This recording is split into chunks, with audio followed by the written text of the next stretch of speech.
and welcome to Noah's Window. I'm Jonathan Hoover, and we're going to take a look at Proverbs chapter 4, verse 23 in our time together today. One of my favorite verses from the book of Proverbs.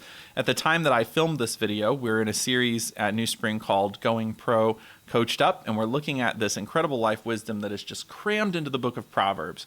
And one of my favorite verses in the book is Proverbs 4:23 that says, "Guard your heart above all else, for it determines the course of your life."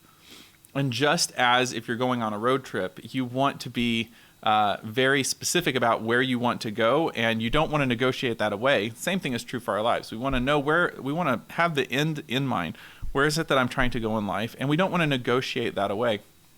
And one way the Bible says that we can make sure that we're headed in the right direction is to guard our heart.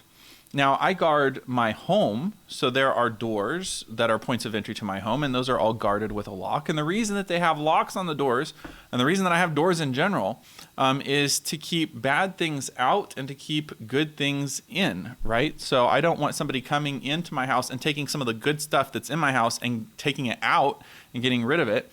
And there are some things that are outside my home that I don't want to come inside my home, so I need to guard it, and that's why we have those locks. Similarly, we need to be very careful about what we let into our heart.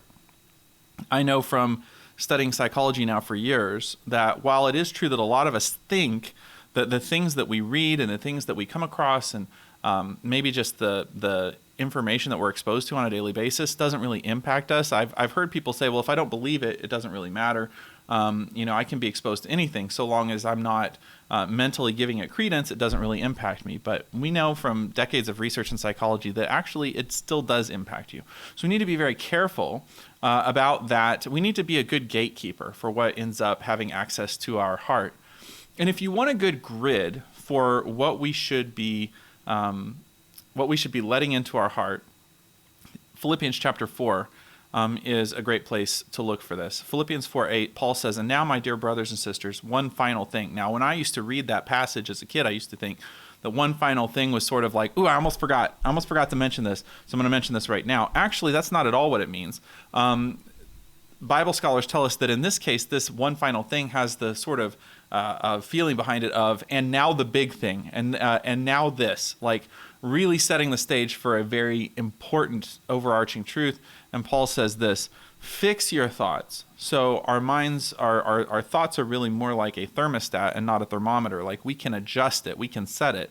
Set your thoughts on what is true and honorable and right and pure and lovely and admirable. Think about things that are excellent and worthy of praise. Now, if you're interested in going into a little bit more depth in what each of these different things mean, we have a couple of messages at New Spring where we've broken apart all of those terms. But just as I read the list, it's pretty clear that there are a lot of things that want into our awareness, want into our heart that just won't qualify, things that don't meet those criteria. So I really would challenge you today, as you get ready to go about either your day or maybe you're completing a day at this point, really challenge you to think about how much are you guarding your heart? What is it that you're letting in that maybe should not have access? And then maybe there are some things that you need to be intentional about bringing into your life that will help you to develop this destination that you want to build for yourself, that end in mind, where you're headed in life, not negotiating that away, knowing where you're going by guarding your heart. I hope this has been helpful to you. Thanks for tuning in to Noah's Window today.